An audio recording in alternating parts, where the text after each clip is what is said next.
नमस्कार साथियों, CGPSC सीजीव्यापम aspirant के ऑनलाइन प्लेटफॉर्म में आप सबका स्वागत है। आज के वीडियो में हम व्यक्तित्व एवं व्यक्तित्व के मापन टॉपिक पर चर्चा करेंगे। तो शुरुआत करते हैं आज के वीडियो का। तो व्यक्तित्व को अंग्रेजी में क्या कहा जाता है? पर्सनालिटी कहा जाता है। और आपको याद रखना है, इस पर्सनालिटी शब्द की उत्पत्ति को याद रखना है। क्या याद रखना है? उत्पत्ति। और इस पर्सनालिटी शब्द की उत्पत्ति लैटिन भाषा से हुई है। किस भाषा से? लैटिन भाषा से। और लैटिन भाषा के किस शब्द से हुई है आपको याद रखना है? पर्सोना शब्द से। किससे हुई है? लैटिन भाषा के पर्सोना शब्द से पर्सनालिटी शब्द की उत्पत्ति होती है, जहां पर्सोना का अर्थ क्या होता है? मास्क या मुखौटा होता है। तो यूनान में लोग नाटक एवं नाट्य का आयोजन करते थे, तो दूसरे व्यक्ति का नकल करने के लिए मास्क या मुखौटा को सिर पर धारण करते थे और लोगों के सामने नया चरित्र प्रस्तुत करते थे। उन्हीं लोगों को क्या कहा जाता था? पर्सोना कहा जाता था। क्या कहा जाता था? पर्सोना कहा जाता था। और इसी पर्सोना शब्द से किसकी उत्पत्ति होती है आपको याद रखना है? पर्सनालिटी, जिसका अर्थ क्या होता है? मास्क या मुखौटा होता है। अब चर्चा को आगे बढ़ाते हैं। अब चर्चा करते हैं व्यक्तित्व की अवधारणा पर। किस पर चर्चा करते हैं? व्यक्तित्व की अवधारणा पर। तो व्यक्तित्व की दो अवधारणा है, आपको याद रखना है। कितनी अवधारणा है? दो अवधारणा है। एक प्राचीन कालीन अवधारणा है, एक आधुनिक कालीन अवधारणा है। तो प्राचीन काल में व्यक्तित्व का मापन, किसका मापन? व्यक्तित्व का मापन बाह्य रूप से होता था, अर्थात शारीरिक रचना के आधार पर व्यक्तित्व का मापन किया जाता था, जहां आंतरिक रूप को शामिल नहीं किया जाता था प्राचीन काल में। तो आप समझते हैं कैसा होता था? तो समझिएगा, ये क्या है? एक चित्र दिख रहा है। तो ये चित्र दिख रहा है, तो आपको क्या दिख रहे हैं? प्रेमी युगल दिख रहे हैं। आप प्रेमी युगल को सामने से देखेंगे। क्या दिखेंगे? सामने से दिखेंगे। तो ये कैसे दिख रहे हैं? खुशमिजाज प्रेमी युगल दिख रहे हैं, क्योंकि आपने उसके बाह्य रूप और शारीरिक रचना का क्या किया है? आधार पर व्यक्तित्व का मापन किया है। उसके आंतरिक रूप को शामिल किया है क्या? नहीं किया है। तो उसका आंतरिक रूप क्या है? धोखेबाज है। पिक्चर को देखिएगा, चित्र के पीछे को देखिएगा, तो ये अपने साथी को क्या दे रहे हैं? धोखा दे रहे हैं। तो इससे इसका व्यक्तित्व का अच्छे से निर्धारण हो पा रहा है क्या? तो प्राचीन काल में केवल बाह्य रूप को देखा जाता था, आंतरिक रूप को देखा नहीं जाता था, इसीलिए व्यक्ति का वास्तविक स्वरूप सामने नहीं आ पाता था। तो इस कारण क्या हुआ? आधुनिक काल में व्यक्तित्व का मापन, किसका मापन? व्यक्तित्व के मापन में व्यक्ति के आंतरिक एवं बाह्य दोनों रूप को शामिल किया गया। किसको? आंतरिक एवं बाह्य दोनों रूप को शामिल करके व्यक्तित्व का क्या किया गया? मापन किया गया। तो दो अवधारणा है, एक प्राचीन कालीन जिसमें बाह्य रूप को देखा जाता था मापन के लिए, और आधुनिक काल में क्या हुआ? आंतरिक एवं बाह्य दोनों स्वरूप के माध्यम से क्या किया जाता है? व्यक्तित्व का मापन किया जाता है। तो ये हो गई व्यक्तित्व की अवधारणा। अभी हमने चर्चा क्या किया? पर्सनालिटी। पर्सनालिटी किस भाषा का शब्द है? लैटिन भाषा के पर्सोना शब्द से लिया गया है। इसको आपको याद रखना है, ठीक है? अच्छे से नोट्स बनाइएगा। ये नोट्स आपको पीडीएफ के रूप में मिल जाएगा। पर्सनालिटी शब्द लैटिन भाषा के पर्सोना शब्द से लिया गया है, जिसका अर्थ क्या होता है? मुखौटा, नकाब या मास्क होता है। आपको इसको याद रखना है। पर्सनालिटी लैटिन भाषा के पर्सोना शब्द से लिया गया है, जिसका अर्थ क्या होता है? मास्क, मुखौटा, नकाब होता है। अब थोड़ा सा चर्चा कर लेते हैं किस पर? व्यक्तित्व से तात्पर्य पर। किससे? व्यक्तित्व से तात्पर्य। तो सामान्यतः व्यक्ति की बाहरी विशेषताओं से लगा जाता है। व्यक्ति से तात्पर्य क्या लगा जाता है? व्यक्ति की बाहरी विशेषताओं से लगाया जाता है। लेकिन वास्तविक में यह व्यक्तित्व का अर्थ नहीं है। क्या नहीं है? वास्तविक अर्थ नहीं है। तो वास्तविक अर्थ क्या है समझते हैं। वास्तव में व्यक्तित्व का अर्थ व्यक्ति की बाहरी एवं आंतरिक विशेषताओं का समग्र योग है। तो व्यक्तित्व क्या है? व्यक्ति की बाहरी एवं आंतरिक विशेषताओं का समग्र योग को ही क्या कहा जाता है? व्यक्तित्व कहा जाता है। तो ये हमने चर्चा कर लिया। अब चर्चा को आगे बढ़ाते हैं। अब चर्चा करते हैं व्यक्तित्व की परिभाषाओं पर। किस पर चर्चा करते हैं? व्यक्तित्व की परिभाषाओं में। तो सबसे पहले जानते हैं वेलेंटाइन के अनुसार। ये वेलेंटाइन 14 फरवरी वाले वेलेंटाइन नहीं है, एक मनोवैज्ञानिक है, जिन्होंने व्यक्तित्व की क्या दी? परिभाषा दी। ये बताते हैं व्यक्ति की जन्मजात एवं अर्जित प्रवृत्तियों का योग ही क्या है? व्यक्तित्व है। तो वैलेंटाइन डे क्या कहते हैं? व्यक्ति की जन्मजात एवं अर्जित प्रवृत्ति का योग ही क्या है? व्यक्तित्व है। किनका कहना है? वैलेंटाइन का कहना है व्यक्तित्व के बारे में। अब चर्चा को आगे बढ़ा देते हैं। वुडवर्थ के अनुसार जानते हैं। किसके अनुसार? वुडवर्थ के अनुसार। अब वुडवर्थ महोदय क्या कहते हैं? व्यक्तित्व व्यक्ति के व्यवहार का समग्र विशेषता है। क्या है बोलते हैं? व्यक्तित्व व्यक्ति के व्यवहार का समग्र विशेषता है। जैसे आपका व्यवहार ही आपका क्या है? समग्र विशेषता है। जैसे आपका व्यवहार क्या है? क्रोधित होने वाला है, तो आपको क्या कहेगा? क्रोधित व्यवहार है। आप प्रसन्नचित है, तो आप जब प्रसन्नचित रहते हैं तो आपका व्यवहार कैसा है? बोलेंगे प्रसन्नचित। तो इसी से तो क्या होगा? व्यक्तित्व का निर्धारण होगा। तो वुडवर्थ महोदय क्या कहते हैं कि व्यक्तित्व व्यक्ति के व्यवहार का समग्र विशेषता है। किसके? व्यवहार का समग्र विशेषता है, ऐसा कहना है वुडवर्थ महोदय का। अब चर्चा करते हैं वाटसन जी का। किसका? वाटसन जी का। इन्होंने सबसे अच्छे तरीका से क्या बताया? व्यक्तित्व का परिभाषा बताया है। तो ये कहते हैं चर्चा को आगे बढ़ाते हैं। ये क्या कहते हैं? विश्वसनीय सूचना प्राप्त करने के लिए, किसका? विश्वसनीय सूचना प्राप्त करने के दृष्टिकोण से काफी लंबे समय तक वास्तविक निरीक्षण के पश्चात, किसके? वास्तविक निरीक्षण के पश्चात व्यक्ति के व्यवहार का जो रूप पाया जाता है उसे ही क्या कहा जाता है? व्यक्तित्व कहा जाता है। तो ये क्या कहते हैं कि विश्वसनीय सूचना प्राप्त करने के दृष्टिकोण से काफी लंबे समय से व्यक्ति का वास्तविक निरीक्षण के पश्चात जो व्यवहार का रूप पाया जाता है उसे क्या कहते हैं? व्यक्तित्व कहते हैं। तो ये बहुत अच्छे तरीके से समझाया व्यक्तित्व का परिभाषा, क्योंकि जब तक आप व्यक्ति का लंबे समय तक क्या नहीं करेंगे? परीक्षण नहीं करेंगे और उसके व्यवहार को नहीं जानेंगे तो आप उसके व्यक्तित्व को जान सकते हैं क्या? तो ये बोलते हैं व्यक्तित्व का परीक्षण करना है, उसके बाद उसके व्यवहार में जो पाया जाएगा वही क्या है? व्यक्ति का व्यक्तित्व है। वाटसन महोदय के अनुसार था यह परिभाषा। अब चर्चा करते हैं आल्फोर्ड महोदय के अनुसार। यहां से सीधा डायरेक्ट प्रश्न पूछता है इसके परिभाषा से। किससे पूछ देता है? डायरेक्ट परिभाषा से प्रश्न पूछता है। तो आल्फोर्ड महोदय का परिभाषा जानते हैं। तो ये क्या कहते हैं? व्यक्तित्व, व्यक्ति के अंदर उन मनोदेहिक, क्या कहते हैं? उन मनोदेहिक। मनोदेहिक का मतलब क्या होता है? मन और देह। देह, तो मन का मतलब क्या होता है? मस्तिष्क से लिया जाता है, और देहिक का मतलब क्या से लिया जाता है? शरीर से। तो ये क्या कहते हैं? व्यक्ति तो व्यक्ति के अंतर्गत उन मनोदैहिक और गुणों का एक गत्यात्मक संगठन है। कैसा संगठन है? गत्यात्मक संगठन है, जो वातावरण के साथ एक अनूठा संयोजन को निर्धारण करते हैं। किसके साथ? वातावरण के साथ एक अनूठा संयोजन को निर्धारण करते हैं। तो ये परिभाषा किसका था? आल्फोर्ड महोदय का था। अब इस परिभाषा में आपको याद रखना है 1961 में क्या किया गया? संशोधन किया गया। क्या किया गया? 1961 में संशोधन किया गया, जहां आपको याद रखने का प्रयास करना है वातावरण के साथ अनूठा शब्द को क्या कर दिया गया? हटा दिया गया। इसके जगह क्या जोड़ा गया? विशिष्ट व्यवहार एवं विचार को जोड़ा गया। जो वातावरण एवं अनूठा शब्द था उसे हटाकर क्या कर दिया गया? विशिष्ट व्यवहार और विचार को जोड़ दिया गया इसकी परिभाषा में। तो ये आल्फोर्ड का महोदय का क्या था? परिभाषा था। अब चर्चा को आगे बढ़ाते हैं। अब चर्चा करते हैं व्यक्तित्व की विशेषताओं पर चर्चा करते हैं। किस पर चर्चा करते हैं? विशेषताएं। तो विशेषताओं को आपको समझना है तो सबसे पहला विशेषता क्या होता है? व्यक्तित्व अनोखा होता है। कैसे होता है? अनोखा होता है, यूनिक होता है। जैसे देखिएगा, मेरा व्यक्तित्व क्या है? अलग है। ठीक है, मैं शांत मिजाज का हूं, थोड़ा सा शर्मिला हूं, ऐसा मैं बोल सकता हूं उदाहरण के लिए। और एक व्यक्ति का क्या होगा? व्यक्तित्व क्या होगा? अलग होगा। वो कैसा है? गुस्सेल है। तो क्या होता है? अनोखा है या नहीं है? एक व्यक्ति शांत मिजाज का है, एक क्या है? गुस्सेल है। तो ये होता है व्यक्तित्व कैसे होता है? अनोखा होता है। आपको याद रखना है, अनोखा होता है। और व्यक्तित्व क्या होता है? गतिशील होता है, स्थिर नहीं होता। जैसे आपका व्यक्तित्व क्या है बताइएगा? शांत स्वभाव का है, और कुछ समय के बाद आप में गतिशीलता के कारण क्या हो गया? आप क्या हो गए? अशांत हो गए। तो व्यक्ति हमेशा क्या होता है? व्यक्तित्व हमेशा गतिशील होता है, स्थिर नहीं होता। क्या नहीं होता? स्थिर नहीं होता। और उसके बाद आपको तीसरा पॉइंट याद रखना है व्यक्तित्व पर। किस पर? व्यक्तित्व पर वंशानुक्रम और वातावरण दोनों का प्रभाव पड़ता है। किसका? वंशानुक्रम और वातावरण। वंशानुक्रम का मतलब होता है अपने पूर्वजों का प्रभाव पड़ता है। जैसे आपके पूर्वज क्या होंगे? दयालु होंगे, सहनशील होंगे, अच्छे व्यक्ति होंगे, तो आपका प्रभाव भी उनके व्यक्तित्व का आएगा। और आपके पिताजी, मान लीजिएगा आप एक अमिताभ बच्चन वाला, मेरा बाप चोर है, तो आपके गुण में भी थोड़ा सा चोरी का गुण आएगा। और वातावरण का तो बिल्कुल प्रभाव पड़ता है। जैसे आप अच्छे व्यक्ति के साथ रहेंगे तो चरित्रवान बनेंगे, और बुरे व्यक्ति के साथ रहेंगे तो बुरा चरित्रवान बनेंगे। तो व्यक्तित्व पर वंशानुक्रम और वातावरण दोनों का प्रभाव पड़ता है। सीधा प्रश्न पूछता है, इसको आपको भूलना नहीं है, आईएमपी है करके। ठीक है, उसके बाद याद रखना है आपको चौथा विशेषता क्या है? अनुभवों का अर्जन एवं जन्मजात क्षमता का योग है। व्यक्ति क्या है? व्यक्तित्व क्या है? अनुभवों का अर्जन एवं जन्मजात क्षमताओं का योग है। तो आपके व्यक्तित्व में भी परिवर्तन आता है, क्योंकि आप अनुभव करते हैं। क्या करते हैं? अनुभव करते हैं। शुरू में आप समझिएगा, मान लीजिएगा शुरुआत में पहला नशा, पहला मोहब्बत वाला खुमार आया रहा होगा, तो आप बहुत क्या रहा होगा? आपका व्यक्तित्व अलग रहा होगा। उसके बाद क्या हुआ? अनुभव लिए, और अनुभव के साथ आपका व्यक्तित्व क्या हुआ होगा?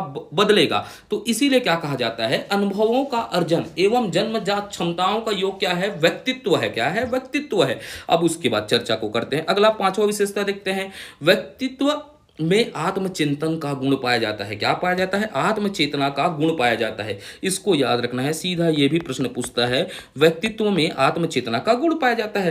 क्योंकि समझेगा, आपका व्यक्तित्व क्या है? आप हमेशा आत्मचेतना करते हैं ना, मैं कैसा व्यक्तित्व हूं, मेरा क्या है, व्यवहार कैसा है। तो ये क्या होता है? व्यक्तित्व में आत्मचेतना का गुण होता है। समझ पाए होंगे आप लोग? ठीक है, क्योंकि आप भी अपने व्यक्तित्व के बारे में क्या करते हैं? अंदर आत्मा से पूछते हैं। तो आत्मचेतना का क्या होता है? गुण होता है। उसके बाद आपको याद रखना है अगला, व्यवहार के 3 पक्ष ज्ञानात्मक, क्रियात्मक, भावनात्मक शामिल होते हैं। व्यक्तित्व के अंतर्गत व्यवहार के 3 पक्ष ज्ञानात्मक, क्रियात्मक, भावनात्मक पक्ष क्या होते हैं, शामिल होते हैं। उसके बाद अगला विशेषता आपको याद रखना है, सीधा इसको IMP डालकर याद रखना है, व्यक्तित्व एक गत्यात्मक संगठन है। क्या है, गत्यात्मक संगठन है, अर्थात डायनेमिक ऑर्गेनाइजेशन है। व्यक्तित्व क्या है, डायनेमिक ऑर्गेनाइजेशन है, क्योंकि सबका व्यक्तित्व क्या होता है, अलग अलग है, इसीलिए क्या कहा जाता है, व्यक्तित्व एक गत्यात्मक संगठन है। और अगला विशेषता याद रखते हैं, सीखना और अनुभव व्यक्तित्व के विकास में सहायक है।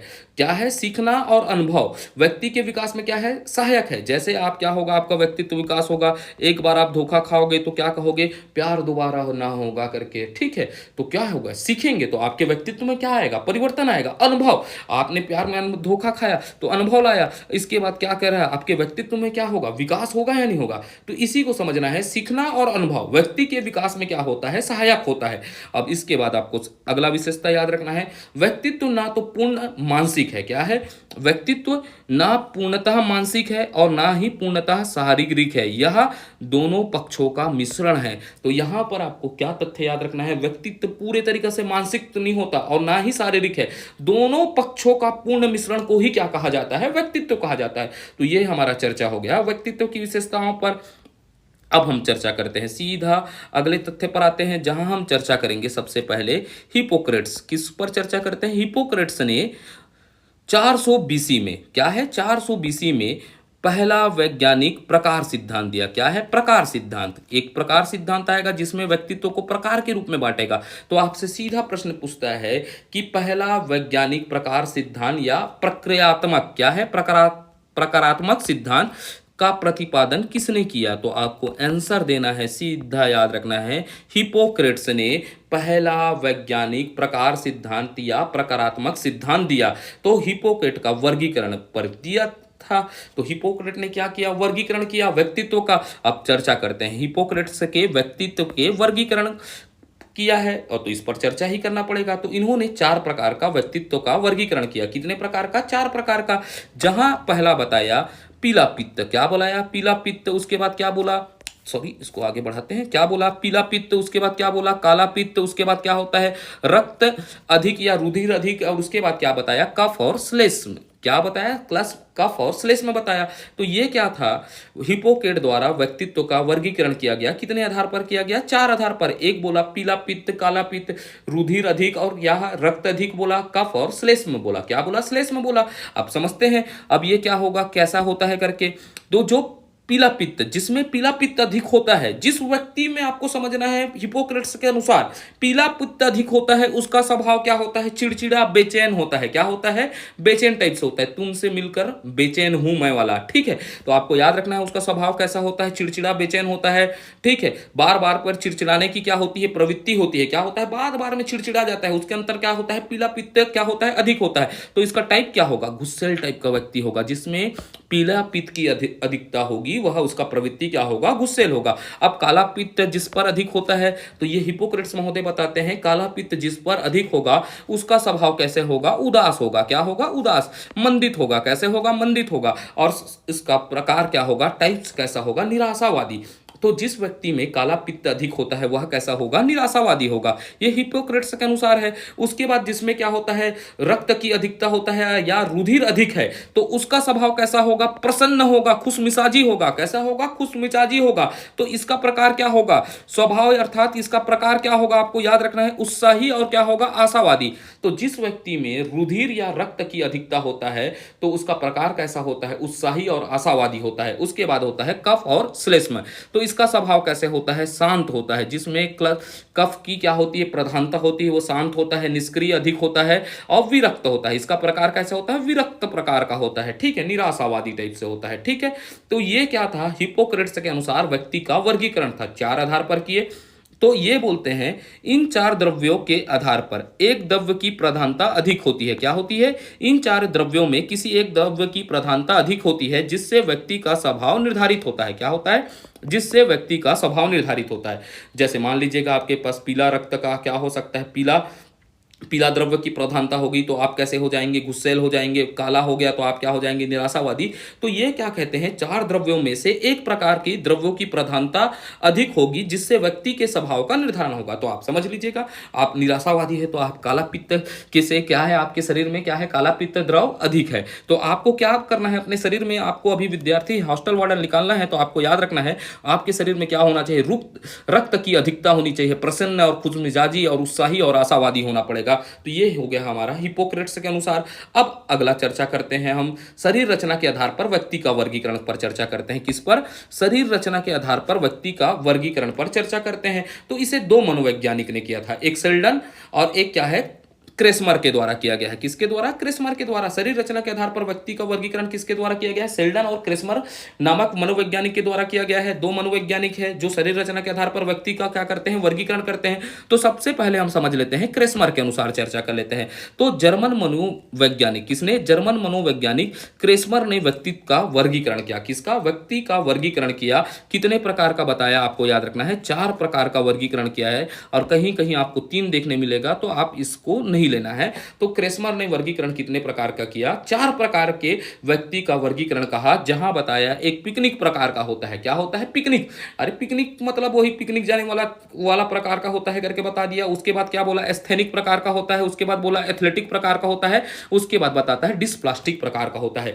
तो जर्मन मनोवैज्ञानिक क्रेस्मर ने व्यक्ति को शारीरिक रचना के आधार पर कितने भागों में बताया है, तो सीधा इसको याद रखना है, 4 प्रकार बताया है। कितने प्रकार बताया है, 4 प्रकार बनाया है। ऐसा ही प्रश्न पूछेगा, जर्मन मनोवैज्ञानिक क्रेस्मर ने व्यक्ति का वर्गीकरण कितने आधार पर किया है, शरीर रचना के आधार पर। तो 4 प्रकार। तो पहला होगा पिकनिक प्रकार, एस्थेनिक प्रकार, एस्थेनिक के बाद होता है एथलेटिक प्रकार, उसके बाद होता है डिस्प्लास्टिक प्रकार। तो आप जानते हैं एक एक प्रकार को। सबसे पहले चर्चा करते हैं पिकनिक प्रकार को। अब पिकनिक प्रकार को क्या कहा जाता है, गोलकाय कहा जाता है। क्या कहा जाता है, गोलकाय भी कहा जाता है। हिंदी में क्या कहते हैं, गोलकाय, अर्थात गोलू मोलू टाइप से। अब मैं चित्र बनाता हूं पिकनिक प्रकार का। ये हो गया हमारा पिकनिक प्रकार का व्यक्ति। तो इस व्यक्ति में क्या विशेषता होगी, तो पिकनिक प्रकार का व्यक्ति क्या होता है, कद का छोटा होता है। कैसा होता है, कद छोटा होता है, शरीर भारी होता है। चित्र में देखिएगा एकदम भारी टाइप से होता है और गोलकाय होता है और गोलू मोलू टाइप से होता है। तो ऐसे व्यक्ति कैसे होंगे, आपको याद रखना है, सामाजिक होंगे। बैटरी भी लो हो रहा है, चर्चा करते हैं जहां तक हो सके।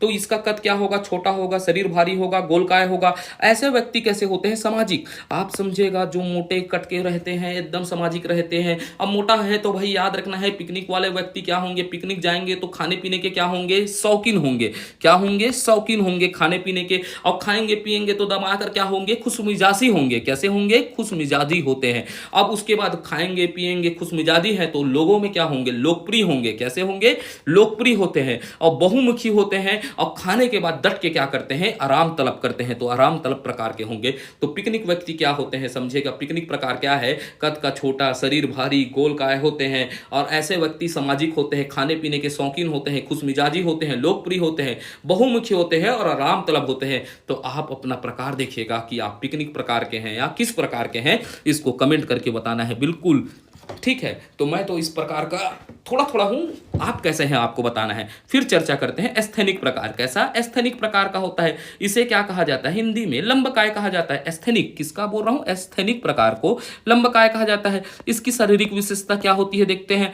ये कद का लंबा होता है, बिकट लंबा होता है। ठीक है, ऐसा देख लीजिएगा, लंबा है करके। ठीक है, ये मुनगा पेट तोड़ने के लिए बिल्कुल काम का व्यक्ति है। तो इसमें आपको एस्थेनिक को याद रखना है। ये कद का क्या होता है, लंबा होता है। और लंबा है तो भाई पतले दुबले होंगे। ठीक है, ये एकदम खेकड़ू टाइप से होता है करके याद रखिएगा। क्या होता है, खेकड़ू टाइप से, रटना है नहीं, इसको समझना है। देखो एस्थेनिक क्या होगा, लंबा होगा, कद का लंबा होता है। तो कद का लंबा व्यक्ति कैसे होते हैं, पतले दुबले होते हैं। और पतले दुबले हैं तो भैया ना तो शरीर में क्या है, मांस है, ना तो गुदा है। तो इसका क्या होगा, शरीर में क्या होगा बताइएगा, मांसपेशियों का विकसित नहीं होता। और उम्र के अनुसार वजन कम होता है। लंबा है एकदम लंगोड़ा टाइप से और वजन क्या होगा, कम होगा। तो एस्थेनिक प्रकार के व्यक्ति कैसे होते हैं, शारीरिक विशेषता क्या होता है, कद लंबा परंतु दुबले पतले। ठीक है, और उसके बाद शारीरिक क्या का मांसपेशियों का विकास नहीं होता, शरीर में गुदा नहीं है, वही समझ लिया। और लंकम गुदा वाला कहानी है। ठीक है, तो ये क्या होता है, शारीरिक मांसपेशियों का विकसित नहीं होता। ठीक है, वजन क्या होता है, उम्र के अनुसार क्या होता है, कम होता है। अब भैया वजन ही नहीं है, शरीर में जान नहीं है, तो ये क्या होंगे, चिड़चिड़ाएंगे। अब भैया शरीर में मांस नहीं है तो सामाजिक लोग से क्या रहेंगे, सामाजिकता से क्या रहेंगे, दूर रहेंगे। और ये लोग कैसे होते हैं, दिव्य सपना होता है, दिव्य सपना अधिक होता है इनके अंतर्गत। कैसे होता है, दिव्य सपना। अब दिव्य सपना का मतलब क्या होता है, कैसे कैसे को दिया है, मुझको भी तो लिफ्ट करा दे वाले रहेंगे। तो एस्थेनिक प्रकार को आप समझ लिए, रटना बस नहीं। इनका लब कैसा होता है, कद कैसा होता है, लंबा होता है, पतले दुबले होते हैं, शारीरिक मांसपेशियों का विकसित नहीं होता है, और उम्र के अनुसार क्या होता है, वजन कम होता है। अब वजन कम है तो भैया इसका स्वभाव कैसा होगा, चिड़चिड़ापन होगा, सामाजिकता से दूर रहते हैं और दिव्य सपना में खोए रहते हैं। कैसे कैसे को दिया है, मुझको भी तो दीप्त करा दे, काश भगवान वाला। ठीक है, ऐसे ही लोग रहते हैं स्थनिक प्रकार। तो आप बताइएगा कि आप स्थनिक प्रकार के अंतर्गत आते हैं। मैं तो नहीं आता, ठीक है, लेकिन सपने कभी आ जाएंगे, वो बात अलग है। चलते हैं आगे, है ना। उसके बाद चर्चा करते हैं एथलेटिक प्रकार। कौन सा, एथलेटिक प्रकार पर चर्चा करते हैं। तो एथलेटिक प्रकार क्या होता है जानते हैं। इसकी शारीरिक विशेषता, इसको क्या कहा जाता है हिंदी में, पुष्टकाय या सुडोलकाय कहा जाता है। क्या कहा जाता है, पुष्टकाय और सुडोलकाय कहा जाता है। अब इसकी शारीरिक विशेषता पर चर्चा कर लेते हैं। किस पर चर्चा कर लेते हैं, शारीरिक विशेषता क्या होता है। अब भाई एथलीट है तो इनके मांसपेशियां कैसे होंगी, विकसित होंगी। कैसे होंगी, विकसित होंगी। शरीर कद ना तो लंबा होता है ना तो अधिक छोटा होता है, संतुलित शरीर का होंगे। क्या होंगे, संतुलित। अब एथलीट है तो समझिएगा एथलीट के अंतर्गत क्या क्या होता है, दृढ़ निश्चयी होंगे। क्या होते हैं ऐसे व्यक्ति, स्वभाव क्या होता है, दृढ़ निश्चय। अब एथलीट प्रकार का है तो आशा होगा कल न कल तो मैं गोल्ड मेडल लाऊंगा करके। और सामाजिक रूप से क्या होते हैं, समायोजित होने हैं, इन्हें कहीं भी आप समायोजित कर सकते हैं। तो एथलीट क्या विशेषता क्या होता है, शारीरिक मांसपेशियां क्या होती है, विकसित होती है। शरीर ना तो ज्यादा लंबा होता है ना तो छोटा होता है, संतुलित होता है, दृढ़ निश्चयी होते हैं, आशावादी होते हैं, सामाजिक रूप से क्या कर लेते हैं, संयोजित कर लेते हैं। तो बताइएगा आप में से कौन का शरीर क्या है, एथलेटिक प्रकार का है। और लेकिन हॉस्टल वार्डन बनने के लिए आपको थोड़ा सा एथलेटिक प्रकार का गुण विकास करना है। अब उसके बाद डिस्प्लास्टिक क्या होगा, डिस्प्लास्टिक प्रकार होगा। तो इस श्रेणी में उन व्यक्तियों को रखा जाता है, क्या है, इस श्रेणी में उन व्यक्तियों को रखा जाता है तीनों प्रकार का मिलता जुलता रूप होता है। क्या होता है, तीनों प्रकार का मिलता जुलता रूप होता है। उन्हें क्या कहा जाता है, डिस्प्लास्टिक कहा जाता है। क्या कहा जाता है, डिस्प्लास्टिक कहा जाता है। पिकनिक तथा एस्थोनिक प्रकार का मिलता जुलता क्या होता है, शारीरिक रचना होता है। यहां पर क्या होता है, डिस्प्लास्टिक के अंतर्गत पिकनिक और एस्थेनिक प्रकार का क्या होता है, मिलता जुलता शारीरिक रचना होता है। कैसे होता है, शारीरिक रचना होता है। ये कैसे होते हैं, स्वभाव से बातूनी होते हैं, मृदुभाषी होती है और मिलनसार होते हैं। तो ये रूप मेरा है, अच्छा लगता है, ये टाइप से रूप लगा मेरे को, ठीक है। तो मैं कैसा हूं, डिस्प्लास्टिक हूं। आपको बताना है आप किस प्रकार के हैं। तो डिस्प्लास्टिक क्या होता है, इस श्रेणी में उन व्यक्तियों को रखा जाता है जो तीनों प्रकार से मिलता जुलता रूप होता है। जैसे पिकनिक, अब यहां पर क्या होता है आपको याद रखना है, पिकनिक एवं स्थनिक प्रकार का मिला जुला शारीरिक रचना होता है, बातूनी होता है, मृदुभाषी होती है और मिलनसार होते हैं। तो आपको क्या याद रखना है, यहां पर क्रेस्मर ने शारीरिक रचना के आधार पर व्यक्तित्व का वर्गीकरण कितने भाग में किया, 4 प्रकार में, ठीक है। 4 प्रकार को आपको भूलना ही नहीं है। और क्रेस्मर ने क्या है, व्यक्तित्व का वर्गीकरण किस आधार पर किया, इसको याद रखना है, शारीरिक रचना के आधार पर। एला नहीं भूला जाना है ना, शारीरिक रचना के आधार पर किया है ना। तो शारीरिक रचना के आधार पर कितने व्यक्ति ने किया है व्यक्तित्व का वर्गीकरण, सेल्डर और क्रेस्मर ने किया। सबसे पहले अपन ने किस पर चर्चा किया, क्रेस्मर पर। क्रेस्मर ने कितने प्रकार का किया, 4 प्रकार का। पहला होता है पिकनिक प्रकार होता है, उसके बाद होता है एस्थेनिक के बाद होता है एथलेटिक प्रकार, उसके बाद होता है डिस्प्लास्टिक प्रकार। अब चर्चा करते हैं सेल्डन के वर्गीकरण पर। तो आपको याद रखना है 1940 में सेल्डन महोदय ने शारीरिक गठन के आधार पर क्या दिया, सिद्धांत दिया। तो इसके सिद्धांत को सेमेटोटाइप सिद्धांत कहा जाता है। और सेल्डन महोदय ने 3 आधार पर, आपको क्या याद रखना है, 3 आधार पर व्यक्तित्व का वर्गीकरण किया। कितने आधार पर, 3 आधार पर व्यक्तित्व का वर्गीकरण किया। जहां आपको याद रखना है, पहला क्या है, एंडोमार्फिक होता है, जिसे क्या कहा जाता है, गोलाकृत कहा जाता है। दूसरा क्या होता है, मेसोमार्फिक होता है, जिसे क्या कहा जाता है, आयताकृत कहा जाता है। और तीसरा क्या होता है, एक्टोमार्फिक होता है, जिसे लंबकृत कहा जाता है। तो अब चर्चा करते हैं प्रत्येक पर। तो सबसे पहले चर्चा करते हैं एंडोमार्फिक व्यक्तित्व पर। तो इस प्रकार के व्यक्तित्व वाले व्यक्ति कैसे होते हैं, खुशमिजाजी होते हैं, सामाजिक होते हैं, स्नेहशील होते हैं, खाने पीने के क्या होते हैं, शौकीन होते हैं। ये हो गया हमारा एंडोमार्फिक व्यक्तित्व की विशेषता। अब चर्चा करते हैं मेसोमार्फिक व्यक्तित्व की विशेषता पर चर्चा करते हैं। तो इस प्रकार के व्यक्तित्व वाले व्यक्ति कैसे होते हैं, आपको याद रखना है, साहसी होते हैं, निडर होते हैं, फुर्तीले होते हैं, आशावादी होते हैं और दूसरों को आदेश देने वाले होते हैं। तो ये हो गया हमारा मेसोमार्फिक व्यक्तित्व की विशेषता पर चर्चा कर लिए। अब चर्चा करते हैं एक्टोमार्फिक व्यक्तित्व की विशेषता पर। तो इस प्रकार के व्यक्ति वाले व्यक्ति कैसे होते हैं, नींद संबंधित क्या पाई जाती है, शिकायत पाई जाती है, दुबले पतले होते हैं, अर्थात तार बिजली से पतले हमारे पिया वाले होते हैं। और उसके बाद याद रखिएगा, सामाजिक रूप से मिलन जुलन क्या होता है, कम होता है, कुशाग्र बुद्धि वाले होते हैं। तो ये हम किस पर चर्चा कर लिए, एक्टोमार्फिक व्यक्तित्व वाले विशेषता पर चर्चा कर लिया, किस पर, एक्टोमॉर्फिक व्यक्तित्व की विशेषता पर चर्चा कर लिया। तो ये हमारा पूरा कंप्लीट किस क्या हो गया बताइएगा, शेल्डन के वर्गीकरण पर हमने कंप्लीट क्या कर लिया, चर्चा कर लिया। जहां आपको क्या याद रखना है, इसके सिद्धांत को क्या कहा जाता है, सेमेटोटाइप सिद्धांत कहा जाता है। इन्होंने 3 आधार पर व्यक्तित्व का वर्गीकरण किया है, इसको याद रखिएगा। अब पहला क्या है बताइएगा, एंडोमॉर्फिक याद रखिएगा, मेसोमॉर्फिक और क्या है, एक्टोमॉर्फिक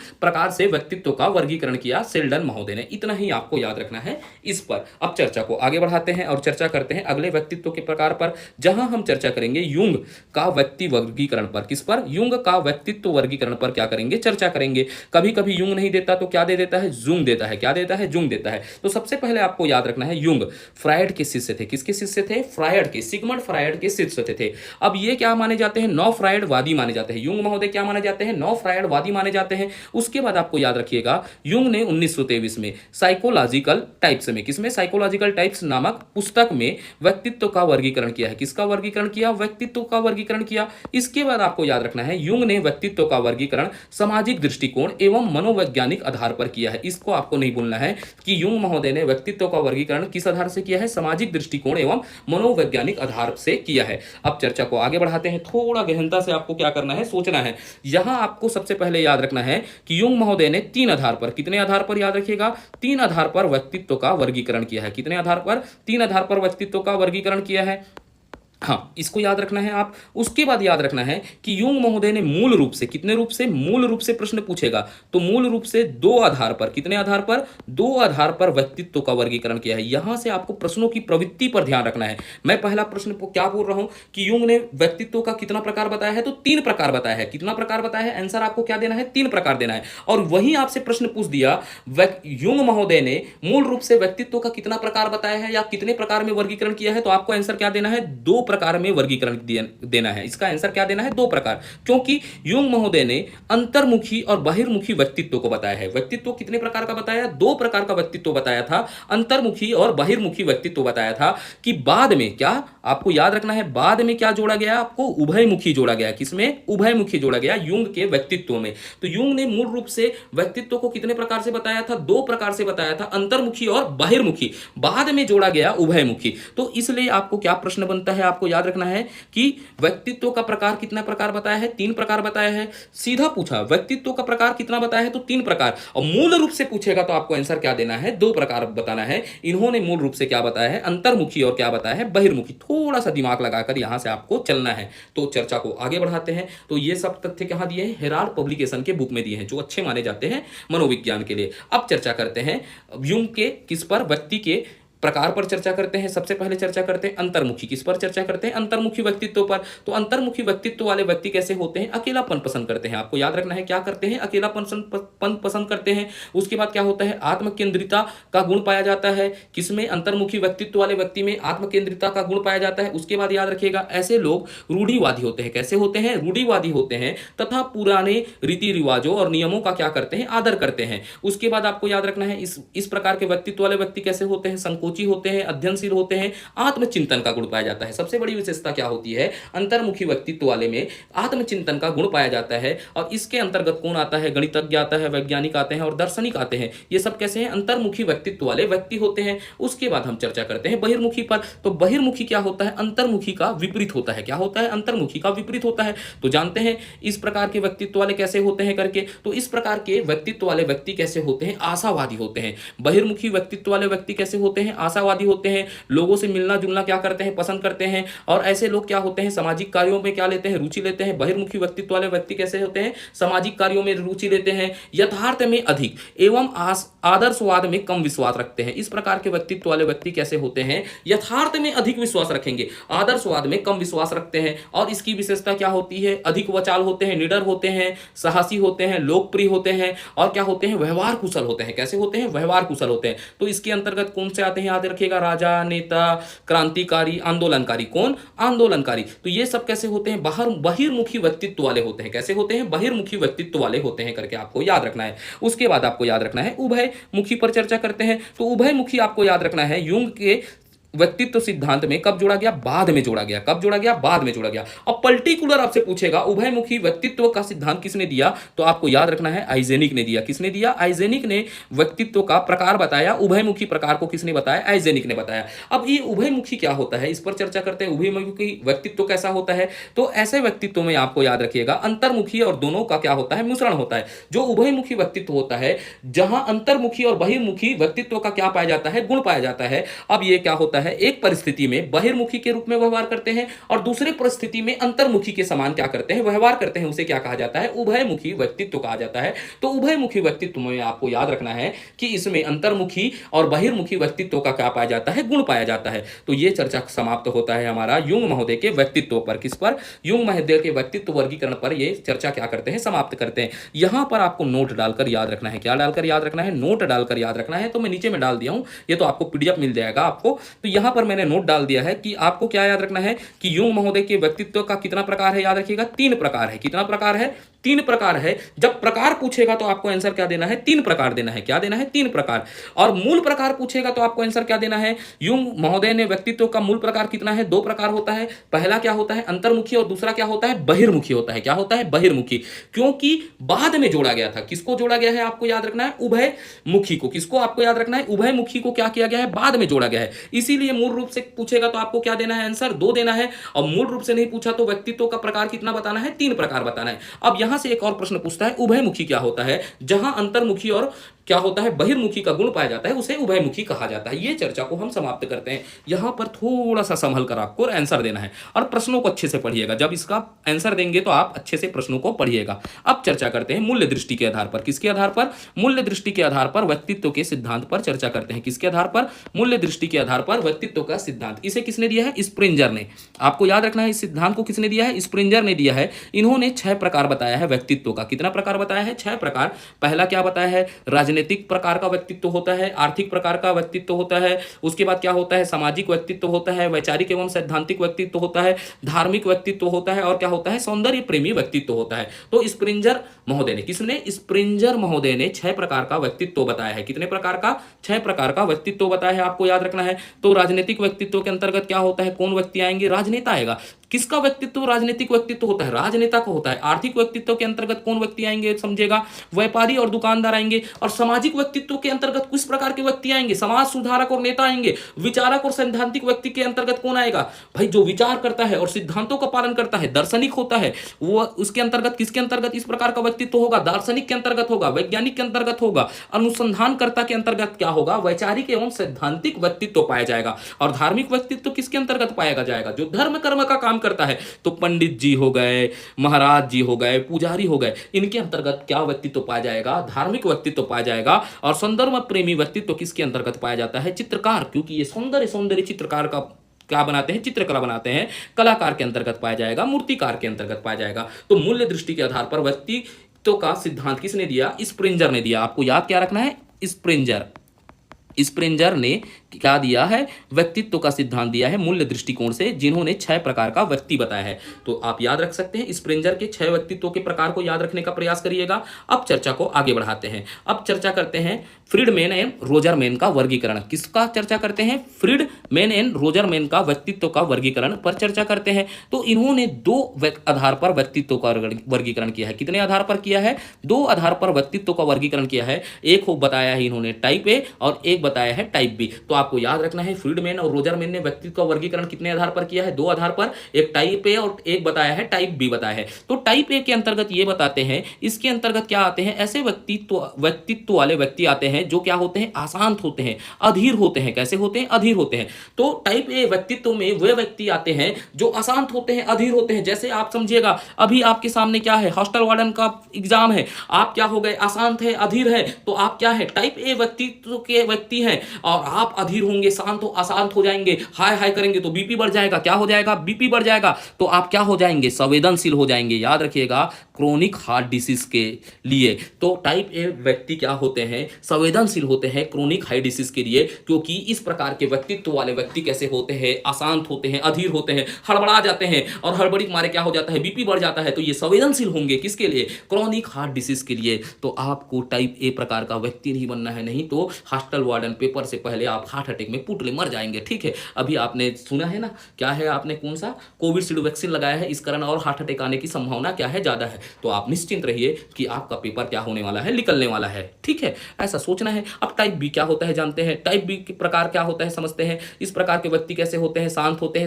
संवेगात्मक, स्थिर होते हैं। तो इस प्रकार का आपको व्यक्तित्व बनना है। अब ये आपको क्या याद रखना है, यहां पर महत्वपूर्ण याद क्या तथ्य रखना है, फ्रीडमैन और रोजरमैन का व्यक्तित्व वर्गीकरण दो आधार पर किया है और इन्होंने बताया है टाइप ए प्रकार का व्यक्तित्व बताया है और टाइप बी प्रकार का व्यक्तित्व बताया है। डायरेक्ट प्रश्न पूछता है टाइप ए और टाइप बी प्रकार के व्यक्तित्व का वर्गीकरण किसने किया है, तो इसका आंसर क्या होगा, फ्रीडमैन और रोजरमैन ने किया है करके खत्म। अब यहां से एक चर्चा कर लेते हैं टाइप सी। टाइप सी व्यक्तित्व का वर्गीकरण किसने किया है, मॉरिस ने किया है। किसने किया है, मॉरिस ने किया है, इतना याद रखिएगा। और टाइप बी व्यक्तित्व का वर्गीकरण किसने किया है, जॉन डिनोलेट ने किया है। किसने किया है, जॉन डिनोलेट ने किया है। इसका नाम कहीं पर यह भी मिलता है, इसको भी आप याद रखने का प्रयास कर सकते हैं। अब ये चर्चा खत्म होता है, फ्रीडमैन और रोजरमैन का वर्गीकरण पर हमने चर्चा कर लिया। अब चर्चा करते हैं मनोविश्लेषणवाद पर। किस पर चर्चा करते हैं, मनोविश्लेषणवाद पर। तो यहां पर आपको याद रखना है सिगमंड फ्रायड, इसके क्या है, प्रतिपादक कौन है, आपको याद रखना है। मनोविश्लेषणवाद का सिद्धांत को किसने दिया है, सिगमंड फ्रायड ने दिया है। अब ये ऑस्ट्रिया के थे, इसको ज्यादा चर्चा करने का जरूरत नहीं है, ठीक है। आपको क्या याद रखना है, मनोविश्लेषणवाद का सिद्धांत किसने दिया है,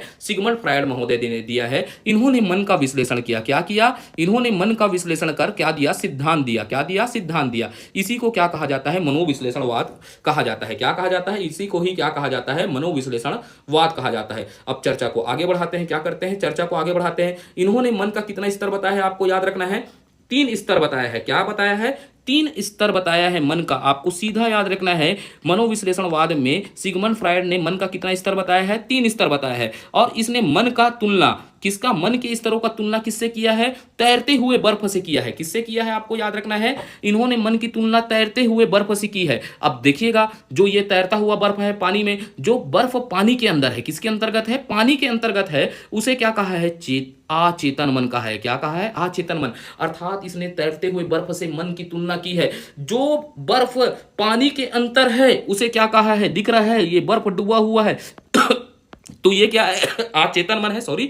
अब जो बर्फ पानी के ऊपर है, ये देखिएगा, ये क्या है, चेतन मन है। बोला, क्या बोला, चेतन मन। और अर्धचेतन मन क्या है, जो कभी पानी के अंदर चले जाता है और जो कभी पानी के ऊपर आ जाता है, वो क्या है, अर्धचेतन मन है। तो इन्होंने मस्तिष्क के कितने स्तर बताए हैं, 3 स्तर बताए हैं। पहला याद रखिएगा, चेतन मन होता है। दूसरा क्या होता है, अर्ध अचेतन मन होता है। क्या होता है, अचेतन मन होता है। उसके बाद क्या होता है, अर्धचेतन मन होता है करके याद रखिएगा। अब इसके बाद चर्चा करते हैं, अब चर्चा करते हैं चेतन मन क्या होता है करके। तो इन्होंने चेतन मन के संबंध में बताया है, जो मन का संपूर्ण हिस्सा होता है। क्या होता है, मन का संपूर्ण हिस्सा है। आप देखिएगा, ये मन का संपूर्ण हिस्सा, ये है मन है, मान लीजिएगा, इसका संपूर्ण हिस्सा कितना होता है, 100% होता है। तो इस 100% में आपको याद रखना है, चेतन मन केवल 10% होता है। क्या होता है, चेतन मन केवल 10% होता है। ये संपूर्ण मन का 10% होता है। इसको आपको गांठ पार के याद रखना है। चेतन मन संपूर्ण मन का कितना होता है, 10% होता है। यह मन क्या होता है, वर्तमान के विचारों से रिलेट होता है। किससे, वर्तमान के विचारों से रिलेट होता है। याद रखिएगा, जो अभी पढ़ रहे हैं आप मेरे से, तो आपका कौन सा मन काम कर रहा है, चेतन मन कर रहा है ना, क्योंकि आप वर्तमान के विचारों से रिलेट कर रहे हैं। किससे रिलेट कर रहे हैं, वर्तमान के विचारों से रिलेट कर रहे हैं। और आप जान रहे हैं सिगमंड फ्रायड का मनोविश्लेषणवाद पढ़ रहे हैं मेरे से, तो आपका कौन सा मन क्या है, चेतन मन काम कर रहा है, क्योंकि ये वर्तमान के विचारों से रिलेट होता है। अब चर्चा करते हैं अर्धचेतन मन पर। किस पर चर्चा करते हैं, अर्धचेतन मन पर। तो अर्धचेतन मन क्या होता है, इसमें तुरंत का ज्ञान नहीं होता, तुरंत ज्ञान नहीं होता। आपसे मैं अचानक पूछ दिया कल सब्जी खाए, तो आप बता पाएंगे। अभी मैं आपसे प्रश्न पूछ रहा हूं, तो आप बताइएगा आपने कल क्या सब्जी खाया था, तो तुरंत आप बता पाएंगे क्या, नहीं बता पाएंगे। कुछ देर बाद याद करके दिया जा सकता है। इसका आंसर क्या देंगे आप, कुछ देर बाद याद करके देंगे। तो अर्धचेतन मन क्या होता है, इसमें तुरंत ज्ञान नहीं होता, लेकिन कुछ समय देकर इसे क्या किया जा सकता है, याद किया जा सकता है। तो अर्धचेतन मन को मेरे भाषा में क्या बोला जाएगा, गजनी कहा जाएगा। शॉर्ट टर्म मेमोरी लॉस, थोड़ी देर में याद आ जाता है। अब अचेतन मन क्या होता है समझते हैं। तो ये अचेतन मन को आपको याद क्या रखना है कि 100% मन के हिस्से का, जो 100% हिस्सा होता है, उसमें 90% क्या होता है, अचेतन मन होता है। क्या होता है, अचेतन मन होता है। इसमें वे बातें आते हैं जो हम भूल चुके हैं और याद करने पर भी याद नहीं आती। क्या होती है, याद करने पर याद नहीं आती। इसे क्या कहा जाता जाता है, अचेतन मन कहा जाता है, जो संपूर्ण मन का 90% हिस्सा होता है। तो तुम्हें मेरी याद नहीं आती, काबर याद नहीं आती, ते हम और चेतन मन में, अचेतन मन में बसत रहे, ते निकल गए, डिलीट हो गए करके। तो आप अचेतन मन को समझ पाए। तो अचेतन मन क्या होता है? वे बातें होते हैं जो हम भूल चुके होते हैं, हमें याद करने पर भी याद नहीं आती, जैसे ब्रेकअप की बातें हो गई। इसको याद रखिएगा। ब्रेकअप कहां चले जाता है? अचेतन मन में। याद करने पर याद आता है क्या? नहीं आता। खत्म ये बातों को, ठीक है। तो अब याद चर्चा करते हैं। फ्राइड ने व्यक्तित्व के 3 भागों में बांटा है। यहां पर आपको बस याद क्या रखना है, फ्राइड महोदय ने व्यक्तित्व को 3 भागों में बांटा है। कितने भागों में बांटा है? 3 भागों में। पहला होता है ईड।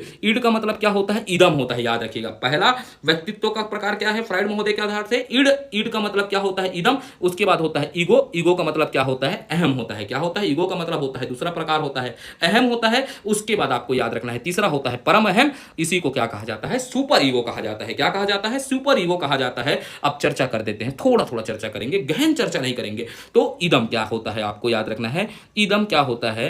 जन्मजात होता है। क्या होता है? जन्मजात होता है। इसका संबंध याद रखिएगा अचेतन मन से होता है। इसीलिए इसको मैं लिखा हूं, जो महत्वपूर्ण है, एग्जाम दृष्टि से महत्व है, उन पर ही चर्चा करेंगे, ज्यादा नहीं चर्चा करेंगे, बोझल नहीं बनाएंगे। ये सब्जेक्ट ऐसे ही आपको बोझल लग रहा होगा। तो इदम को संबंध में आपको याद रखिएगा, इसका संबंध क्या होता है? अचेतन मन से होता है। यह सुखवादी सिद्धांत से जुड़ा होता है। इसको याद रखना है कि इदम किससे जुड़ा होता है? सुखवादी सिद्धांत से जुड़ा होता है। अब थोड़ा सा चर्चा को और बढ़ाते हैं। इसमें क्या होता है? इसमें व्यक्ति शारीरिक और मूल आवश्यकता, किसमें? इसमें व्यक्ति की शारीरिक और मूल आवश्यकता जैसे भूख, प्यास, सेक्स आदि को पूरा करना, अर्थात सेटिस्फाइड करना। क्या करना? सेटिस्फाइड करना होता है। यहां सामाजिक आवश्यकता और नैतिक मूल्यों का चिंता किए बिना इच्छा की पूर्ति पर बल देता है। तो इदम, जिस व्यक्ति में इदम की भावना अर्थात इदम व्यक्तित्व होगा, वह क्या करेगा? अपनी शारीरिक और मूल आवश्यकता जैसे भूख, प्यास, सेक्स को पूरा करने के लिए कभी भी यह नहीं सोचेगा कि समाज मेरे बारे में क्या सोच रहा है। जैसे भूख लगेगा तो वो चोरी भी कर सकता है। क्या कर सकता है? चोरी कर सकता है। और चोरी करने के लिए किसी का मर्डर करना भी पड़े तो यह नहीं सोचेगा, क्योंकि उसमें इदम हावी है। इदम व्यक्ति को क्या बना देता है? बुरा बना देता है। और जिसमें इदम होता है वह व्यक्ति राक्षस भी बन जाता है। तो इसीलिए क्या कहा जाता है? इदम व्यक्ति को क्या करता है? बुरा करता है। तो आप समझिएगा, आपके में इदम हावी हो गया तो आप क्या सोचेंगे? हॉस्टल वार्डन का क्या करना है? पेपर दिलाना है। तो कहीं से हॉस्टल वार्डन का पेपर क्या हो जाए? जुगाड़ हो जाए। इस पेपर जुगाड़ करने के लिए आप घर में भी चोरी कर सकते हैं। तो आपको बुरा बना देगा। इदम आपके अंदर में बुरे गुणों को लाता है। तो इसमें आपको याद रखना है, इसमें व्यक्ति की शारीरिक एवं मूल आवश्यकता जैसे भूख, प्यास, सेक्स आदि को पूरा करने अर्थात क्या करने के लिए इसे सेटिस्फाई करना होता है। यहां पर सामाजिक आवश्यकता और नैतिक मूल्यों को चिंता किए बिना इच्छा की पूर्ति पर बल देता है इदम। अब इसके बाद याद रखना है ईगो। ईगो क्या होता है? वास्तविक नियम होता है। क्या होता है? वास्तविक नियम होता है। तो इसको ज्यादा नहीं चर्चा करते। तो यहां आवश्यकताओं और इच्छाओं की संतुष्टि का योजना बनाता है। तो इदम यहां पर क्या? इदम के बाद क्या होता है? ईगो। ईगो अर्थात अहम, यह आवश्यकताओं और इच्छाओं की संतुष्टि का क्या बनाता है? योजना बनाता है। और इच्छा को इंप्लीमेंट करता है। क्या करता है? इच्छाओं को इंप्लीमेंट करता है। उसके साथ परिणामों को भी चिंता करता है। क्या करता है? परिणामों को चिंता करता है। जैसे आपकी आवश्यकता है हॉस्टल वार्डन पास होना है, आप समझ लीजिएगा, और हॉस्टल वार्डन पास होने के लिए पढ़ नहीं पा रहे हो, तो आप क्या करोगे? काश भगवान कहीं से पेपर मिल जाता। तो पेपर में मिल जाता तो इच्छा को संतुष्टि करने के लिए क्या होगा? आप क्या बनाएंगे? योजना बनाएंगे। योजना बनाएंगे तो सोचेंगे, ठीक है, तो इसको इंप्लीमेंट करने के लिए आप क्या कर लिए? घर से पैसा चुरा लीजिए, मान लीजिएगा। उसके बाद लास्ट में क्या होगा? आपका अहम बोलेगा कि परिणाम की चिंता करेगी, कहीं पकड़ा गए तो कुटकुट्टा पुलिस मारेगा करके। तो ये अहम होता है। क्या होता है? अहम होता है। तो ये वास्तविकता के नियम पर चलता है। उसके बाद क्या होता है? परम अहम होता है। आपको याद क्या रखना है? परम अहम होता है अर्थात सुपर ईगो होता है। ये समाज के नैतिकता के सूत्रों के द्वारा काम करता है। जो सामाजिक नैतिक सूत्र होते हैं उसके द्वारा काम करता है। यानी जिस व्यक्ति के अंतर्गत सुपर ईगो होता है वो बुरे कर्मों से उतना ही दूर होता है। क्या होता है? बुरे कर्मों से उतना ही दूर होता है। ना तो ये क्या करता है? चोरी करना चाहता है, ना तो झूठ बोलना चाहता है। तो याद क्या रखना है कि ये नैतिकता के नियम पर काम करता है। और जिसके अंतर्गत सुपर ईगो होता है वो देवतुल्य बन जाता है। क्या बन जाता है? देवतुल्य व्यक्ति होता है। ना तो वो क्या करना चाहेगा? चोरी करना चाहेगा, झूठ बोलना चाहेगा, वो बस सामाजिक नैतिकता पर काम करना चाहेगा। तो परम ईगो क्या होता है? नैतिकता के नियम पर काम करता है। तो आप याद रखिएगा, सिगमंड फ्रायड ने व्यक्तित्व के कितने प्रकार बताए हैं? 3 प्रकार बताए हैं। पहला होगा इदम, उसके बाद याद रखिएगा अहम, अहम के बाद परम अहम होता है। इसे भूलना नहीं है। अब इसको भूल गए तो बड़ा पछताओगे। अब चर्चा को आगे बढ़ाते हैं, चर्चा करते हैं, अगले पर चर्चा करते हैं, 5 मनोलैंगिक अवस्था पर चर्चा करते हैं। यहां से एक प्रश्न बनता है, उस पर चर्चा करते हैं, छोटा चर्चा करते हैं। 5 मनोलैंगिक अवस्था क्या होती है? एक होता है मुखी अवस्था, और यहां पर आप मत बोलिएगा गुरुजी अलग अलग किताब में आप तो पढ़ा रहे हैं 0 से 2 वर्ष पढ़ाए हैं, और कई किताबों में क्या लिखा है 1 वर्ष लिखा है, 0 से 1 वर्ष लिखा है मुखी अवस्था को। तो यहां पर इस एज पीरियड पर, ये टाइम पीरियड पर घमासान मचा है, सभी जगह अलग अलग लिखे हैं, तो आपको इसको याद नहीं रखना है। तो कभी भी यहां से क्या नहीं पूछेगा, वर्ष तो नहीं पूछेगा मेरे हिसाब से, और वर्ष पूछेगा तो आप इस वर्ष को लीजिएगा, क्योंकि ये सर्वमान्य प्रकार का वर्ष है। क्योंकि मुखी अवस्था को आप देखेंगे किसी किताब में क्या लिखा है 0 से 1 लिखा है, 0 से 1.5 लिखा है, तो इसी कारण ये विवादात्मक प्रश्न बन जाते हैं। क्या बन जाते हैं? विवादात्मक प्रश्न बन जाते हैं। तो इस प्रकार के प्रश्न को पूछना हॉस्टल वार्डन में तो संभव नहीं है। बस यहां से क्या प्रश्न पूछेगा इस पर हम चर्चा करते हैं, ज्यादा नहीं चर्चा करते। मुखी अवस्था क्या होता है तो आप याद रखना चाहें तो आप याद रख सकते हैं, 0 से 2 वर्ष होता है। अब इसमें बच्चा क्या लेता है, सुख कैसे लेता है कि बच्चा होंठ जीभ चूसकर दबाकर आनंद की प्राप्ति करता है, अर्थात मां के स्तन को क्या करता है, स्तन प्राप्त करके क्या करता है, लैंगिक आनंद प्राप्त करता है। क्या करता है? लैंगिक आनंद प्राप्त करता है। तो मुखी अवस्था में क्या होता है, बच्चा होंठ जीभ चूसकर अर्थात मां के स्तन को क्या करके, स्तनपान करके लैंगिक क्या करता है, आनंद की प्राप्ति करता है। आप याद रखिएगा। उसके बाद गुदी अवस्था क्या होता है, गुदी अवस्था का मतलब क्या होता है, 2 से 3 वर्ष होता है। इसको चाहे तो आप याद कर सकते हैं, नहीं चाहे तो नहीं कर सकते। इसमें क्या होता है, बच्चा मल त्याग करके आनंद लेता है। अब मैं नहीं समझ पाया भैया, सिगमंड फ्राइड महोदय कहते हैं मल त्याग करके आनंद लेता है बच्चा। तो अब मैं बचपन में था तो मेरे को बहुत बोर लगता था, ठीक है आप समझिएगा। तो मल त्याग करके कैसे आनंद प्राप्त होता है ये सिगमंड फ्राइड महोदय जानेंगे। तो गुदी अवस्था में आपको याद रखना है कि बच्चा मल त्याग करके आनंद लेता है, ठीक है। हमको बोले तो अब नहीं कर सकते, ठीक है। अब चर्चा को आगे बढ़ाते हैं। उत्तर लैंगिक अवस्था, उत्तर लैंगिक अवस्था का 3 से 5 वर्ष होता है। तो यहां बालक संतुष्टिकरण क्या होता है, बालक का संतुष्टिकरण जननांगों पर होता है, केंद्रित हो जाता है। अर्थात यहां पर बोलते हैं सिगमंड फ्राइड महोदय बोलते हैं, तो बच्चे क्या होते हैं, लिंग को छूकर या क्या करके उसे पकड़कर क्या करते हैं, आनंद लेते हैं। तो यहां पर क्या हो जाता है, बालकों की संतुष्टिकरण जननांगों पर केंद्रित हो जाता है। ऐसा मैं नहीं बोल रहा हूं भैया, आप हंसिएगा मत, ये विषय है ना, इसे समझना है। तो यहां पर बालक का संतुष्टिकरण क्या हो जाता है, जननांगों पर केंद्रित हो जाता है। और फ्रायड के अनुसार, किसके अनुसार, फ्रायड के अनुसार याद रखिएगा, बालक अपनी माता तथा बालक किससे करता है, माता, और बालिका अपने पिता से क्या करता है, प्रेम करता है। तो फ्रायड महोदय बोलते हैं कि उत्तर लैंगिक अवस्था में क्या होता है, बालक अपने मां से प्यार करता है और बालिका अपने पिता से प्रेम करती है। इसीलिए तो बालिका को क्या कहा जाता है, पापा के परी, और मां को क्या कहा जाता है, बेटा को क्या कहा जाता है, मां का लाडला कहा जाता है। क्या कहा जाता है, लाडला। तो आप समझ पाए होंगे इस चीजों से। इससे क्या होता है, दूसरों को बांटना नहीं चाहती और इस प्रेम को दूसरों को बांटना नहीं चाहती। अब चर्चा कर लेते हैं ओडिपस कॉम्प्लेक्स पर। किस पर चर्चा कर लेते हैं, ओडिपस कॉम्प्लेक्स क्या होता है, यही प्रश्न पूछता है। इसको भुलाना नहीं है। उत्तर लैंगिक अवस्था में ओडिपस कॉम्प्लेक्स को, किसको नहीं भुलाना है आपको, ओडिपस कॉम्प्लेक्स को नहीं भुलाना है, और इसको नहीं भुलाना है, इलेक्ट्रा कॉम्प्लेक्स को नहीं भुलाना है। ये दोनों चीजों को आपको याद रखना है, इसीलिए मैं इसको आपके विषय में शामिल किया। जितने प्रश्न किसमें पूछे हैं, टेट में पूछे हैं, आपको याद रखिएगा। जो सीजी टेट में पूछा है यही हॉस्टल वार्डन के लिए मानक रहेगा, क्योंकि इस परीक्षा को कौन ले रहा है, आप याद रखिएगा, व्यापम ले रहा है। हॉस्टल वार्डन को क्या ले रहा है, व्यापम। और व्यापम में क्या लिया जाता है, टेट का परीक्षा लिया जाता है, बीएड का इंट्रेंस एग्जाम लिया जाता है, क्या लिया जाता है, आपके शिक्षक भर्ती एग्जाम लिए जाते हैं। वहाँ के प्रश्न इसके लिए क्या होंगे, आइडल होंगे आपके बाल मनोविज्ञान के लिए। तो आपसे कहीं से भी पढ़ रहे हैं तो आपके टेट के प्रीवियस ईयर क्वेश्चन आपसे बनने चाहिए। तो यहाँ से टेट में पूछा गया है ओडिपस कॉम्प्लेक्स क्या होता है और इलेक्ट्रा कॉम्प्लेक्स क्या होता है, ठीक है। तो आप जानते हैं ओडिपस कॉम्प्लेक्स क्या होता है। तो इसमें लड़का, ओडिपस कॉम्प्लेक्स किसमें, ओडिपस कॉम्प्लेक्स में, इसमें लड़का अपनी मां से ज्यादा प्यार करता है पिता के मुकाबले, ठीक है। तो यहां पर क्या होता है, लड़का अपनी मां से क्या करता है, ज्यादा प्यार करता है पिता के मुकाबले से। तो यहां पर क्या होता है, बेटा मां का लाडला होता है। ओडिपस कॉम्प्लेक्स में याद क्या रखना है, ओडिपस कॉम्प्लेक्स में क्या होता है, बेटा मां का लाडला होता है। और इलेक्ट्रा कॉम्प्लेक्स में आप याद रखिएगा, इसमें लड़की अपने पिता से, किससे, पिता से प्यार करती है और अपनी मां से क्या करती है, कम प्यार करती है। तो इलेक्ट्रा कॉम्प्लेक्स क्या होता है, पापा का परी होता है। इसमें क्या होती है, बेटी अर्थात लड़की अपने पिता से ज्यादा प्यार करेगी मां के मुकाबले। तो ये हो गया इलेक्ट्रा कॉम्प्लेक्स हो गया। अब चर्चा करते हैं सुप्त अवस्था। किस पर चर्चा करते हैं? सुप्त अवस्था अर्थात 5 से 12 वर्ष, यही समय को क्या कहा जाता है? बाल्यावस्था भी कहा जाता है। इसमें क्या हो जाते हैं? काम क्रियाएं बंद हो जाती हैं, अर्थात बच्चे के अंतर्गत जो कामुकता होता है वो क्या हो जाता है? बच्चा में बंद हो जाता है और बच्चे अपने सेम जेंडर के साथ रहना शुरू कर देते हैं, अर्थात खेलकूद में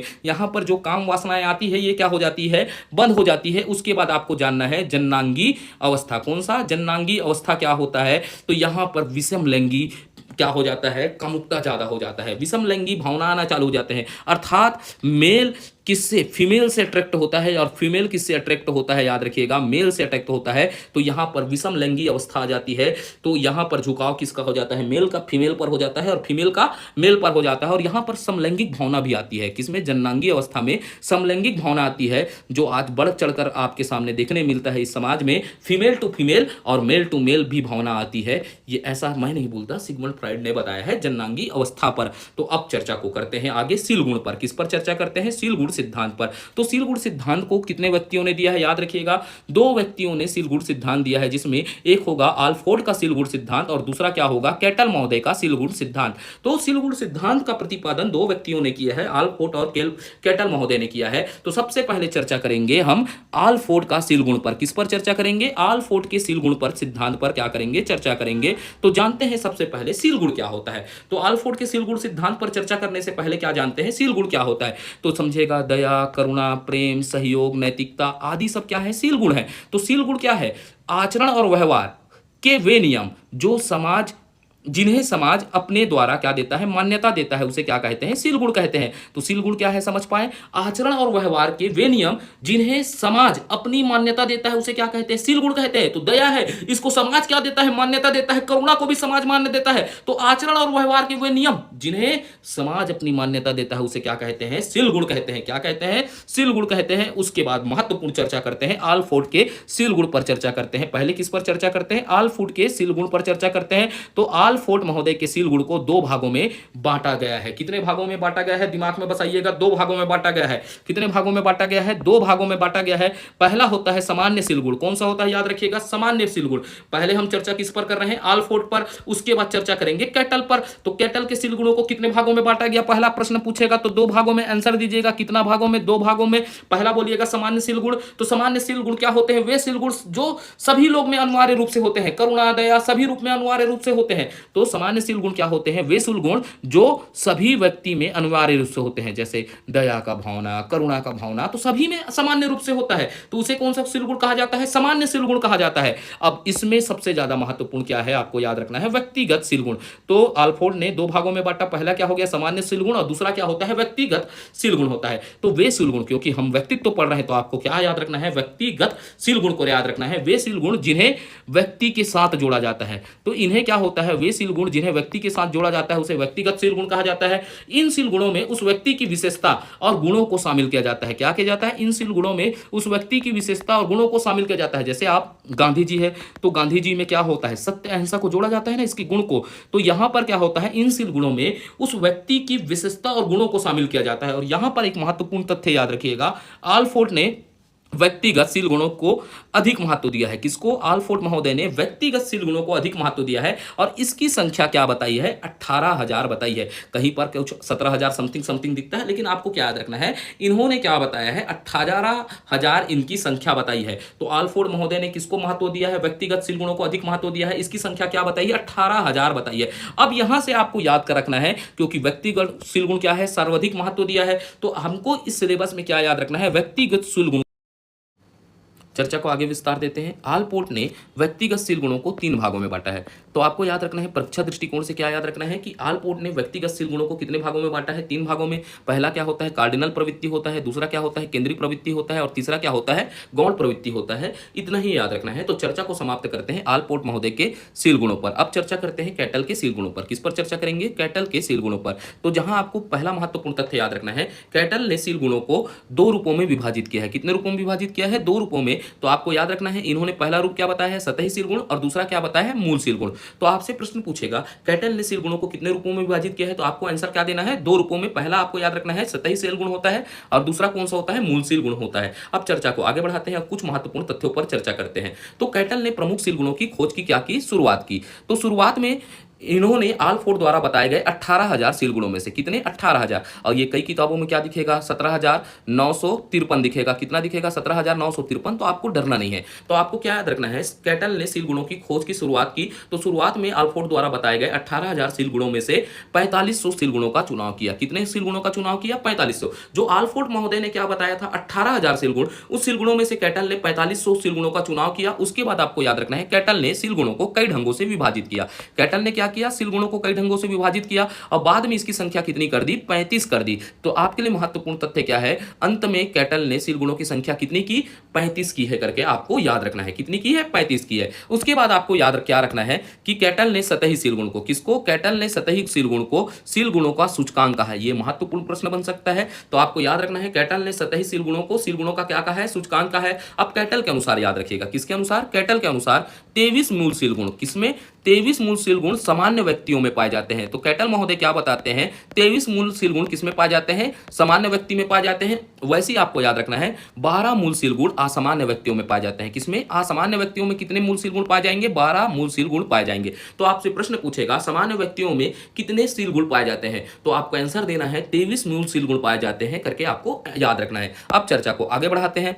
अब यहां पर कैटल महोदय क्या बताते हैं, 23 मूल शील गुणों में से 16 मूल शील गुणों को क्या बताया है, महत्वपूर्ण बताया है। जो सामान्य व्यक्तियों में कितने शील गुण पाए जाते हैं, 23 मूल शील गुण पाए जाते हैं। उस 23 मूल शील गुणों में से ही 16 मूल शील गुणों को क्या बताया है, कैटल महोदय ने महत्वपूर्ण बताया है। और इसे मापने के लिए एक विशेष प्रश्नावली भी तैयार की। क्या की, इसे मापने के लिए एक विशेष प्रश्नावली भी तैयार की, जिसे क्या कहा जाता है, 16 व्यक्ति कारक प्रश्नावली अर्थात 16 पीएफ की संज्ञा दी है। तो आपको यहां पर इस महत्वपूर्ण तथ्य को याद रखना है कि 16 पीएफ अर्थात 16 पर्सनालिटी फैक्टर सिद्धांत किसने दिया, तो इसका आंसर क्या होता है, कैटल ने दिया। इसको भूलना नहीं है, 16 पर्सनालिटी फैक्टर सिद्धांत किसने दिया, आपको याद रखना है कैटल ने दिया। तो ये चर्चा हमारा खत्म होता है, कैटल के शील गुणों पर भी हमने चर्चा कर लिया। अब चर्चा को आगे बढ़ाते हैं। अब चर्चा करते हैं भारतीय दृष्टिकोण से। किस दृष्टिकोण से, भारतीय दृष्टिकोण से। तो भारतीय धर्म ग्रंथों में व्यक्तित्व के कितने प्रकार बताए गए हैं, आपको याद रखना है 3 प्रकार बताए हैं। पहला क्या होता है, सात्विक होता है। आपको याद रखना है पहला क्या होता है, सात्विक। इसको ही क्या कहा जाता है, सतोगुण प्रधान कहा जाता है। क्या कहा जाता है, सतोगुण प्रधान।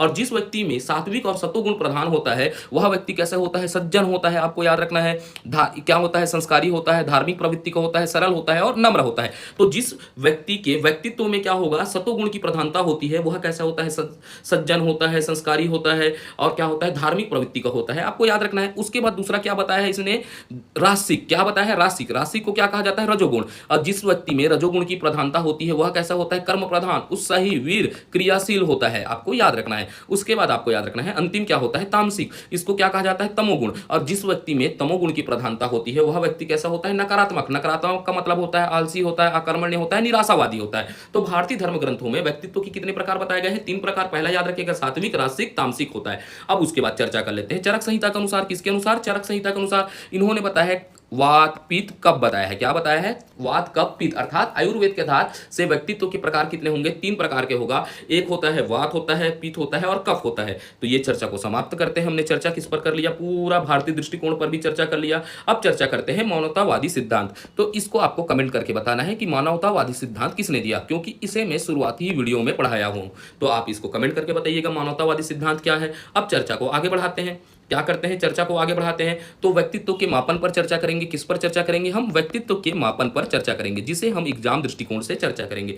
तो व्यक्तित्व मापन के संदर्भ में निम्न विधियों का प्रयोग किया जाता है। ये तो निम्न विधियों का प्रयोग किया जाता है, आप सब जानते हैं। तो कौन कौन सी विधियों का प्रयोग किया जाता है, इसको जानना है। एक होता है आत्मनिष्ठ विधि। कौन सा, आत्मनिष्ठ विधि होता है। दूसरा कौन सा होता है, वस्तुनिष्ठ विधि होता है। और तीसरा कौन सा होता है, प्रक्षेपी विधि होता है। तो आपको याद रखना है व्यक्ति मापन की कितने विधियां होते हैं, 3 विधियां होती है। आत्मनिष्ठ विधि होता है, वस्तुनिष्ठ विधि होता है और प्रक्षेपी विधि होता है। कौन सा, प्रक्षेपी विधि होता है। अब चर्चा कर लेते हैं, तो फिर हम जानते हैं आत्मनिष्ठ विधि क्या होता है। सबसे पहले किस पर चर्चा कर लेते हैं, आत्मनिष्ठ विधि क्या होता है। तो आत्मनिष्ठ विधि क्या होता है, एक समय में केवल एक व्यक्ति का व्यक्तित्व मापन किया जाता है, उसे क्या कहा जाता है, आत्मनिष्ठ विधि। तो आत्मनिष्ठ विधि में आपको याद रखना है एक समय में केवल एक व्यक्ति के व्यक्तित्व का क्या किया जाता है, मापन किया जाता है। आप समझ पाए आत्मनिष्ठ विधि क्या होता है। अब चर्चा कर लेते हैं वस्तुनिष्ठ विधि। तो एक समय में यहां क्या होता है, दो या दो से अधिक व्यक्तियों के व्यक्तित्व का मापन किया जाता है वस्तुनिष्ठ विधि द्वारा। वस्तुनिष्ठ विधि द्वारा क्या होता है, दो या दो से अधिक व्यक्ति का एक समय में क्या किया जाता है, व्यक्तित्व का मापन किया जाता है, उसे क्या कहा जाता है, वस्तुनिष्ठ विधि कहा जाता है। अब तीसरा, ये सबसे महत्वपूर्ण याद रखना है, प्रक्षेपीय विधि को। किसको, प्रक्षेपीय विधि को याद रखिएगा। यहां अचेतन मन को, किसको, अचेतन मन को याद रखिएगा। प्रक्षेपी विधि में क्या होता है, अचेतन मन को अप्रत्यक्ष तरीके से मापने की विधि है। क्या है, मापन किया जाता है। तो यहां पर याद रखिएगा प्रक्षेपी विधि क्या है, यहां अचेतन मन को अप्रत्यक्ष तरीके से मापा जाता है। क्या किया जाता है, मापने का विधि है। ठीक है, समझ पाए। तो यहां से डायरेक्ट प्रश्न पूछता है प्रक्षेपी विधि क्या है, तो ये क्या होता है, अचेतन मन को अप्रत्यक्ष तरीके के मापने की विधि है करके आपको याद रखना है। चर्चा को आगे बढ़ाते हैं। अब चर्चा करते हैं आत्मनिष्ठ विधि पर। किस पर, आत्मनिष्ठ विधि। तो इसके अंतर्गत कौन कौन सी विधियां आती है, आपको पहले याद रखिएगा। पहला इसके अंतर्गत क्या आता है, अवलोकन विधि आता है। दूसरा याद रखिएगा साक्षात्कार आता है। तीसरा क्या होता है, जीवन इतिहास विधि होता है। क्या होता है, जीवन इतिहास विधि या जीवन गाथा विधि होता है। और चौथा क्या होता है, आत्मदर्शन विधि होता है। तो आपको यहां से ऐसा प्रश्न भी पूछ देता है कि निम्न में से कौन सा विधि आत्मनिष्ठ विधि है। तो आप इन चारों को नाम याद रख लीजिएगा, तो आपसे इस प्रकार के प्रश्न भी बन जाएंगे। तो आत्मनिष्ठ विधि को अंतर्गत कितने विधि आती है, चार विधि आती है। अवलोकन विधि, साक्षात्कार विधि, जीवन इतिहास विधि, जीवन गाथा विधि, अंतर्दर्शन विधि होता है। तो अब हम वस्तुनिष्ठ के अंतर्गत किन किन विधियों पर चर्चा करेंगे जान लेते हैं। तो हम चर्चा करेंगे प्रश्नावली, उसके बाद होता है निर्धारण मापनी, क्रम निर्धारण मापनी, उसके बाद हो जाता है समाज मिति विधि, बहिर्दर्शन विधि और निरीक्षण विधि। तो ये सब कौन सी विधियां हैं, वस्तुनिष्ठ विधियां हैं। अब चर्चा को आगे बढ़ा देते हैं।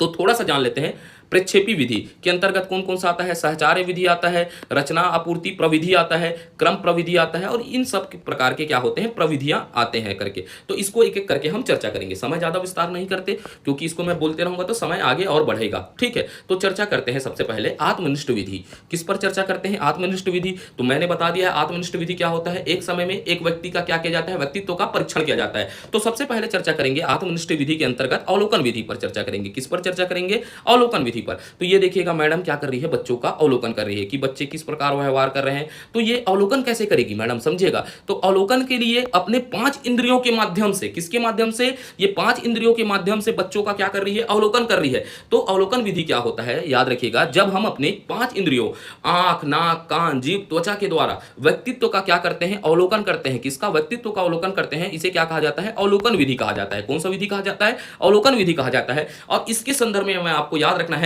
यह व्यवहार मापन की सबसे प्राचीन विधि है। कौन सी विधि है, व्यवहार मापन की सबसे प्राचीन विधि है। तो प्रश्न पूछता है व्यवहार मापन की सबसे प्राचीन विधि कौन सी है, तो आपको आंसर देना है अवलोकन विधि है करके। अब चर्चा करते हैं दूसरे विधि पर, साक्षात्कार विधि पर चर्चा कर लेते हैं। किस पर, साक्षात्कार विधि पर। तो ये देखिएगा, ये व्यक्ति किसका साक्षात्कार ले रहा है, इस मैडम का क्या ले रहा है, साक्षात्कार। और साक्षात्कार को क्या कहा जाता है, इंटरव्यू। तो साक्षात्कार विधि को भी क्या कहा जाता है, आपको याद रखना है, इंटरव्यू मेथड कहा जाता है। कौन सा मेथड कहा जाता है, इंटरव्यू।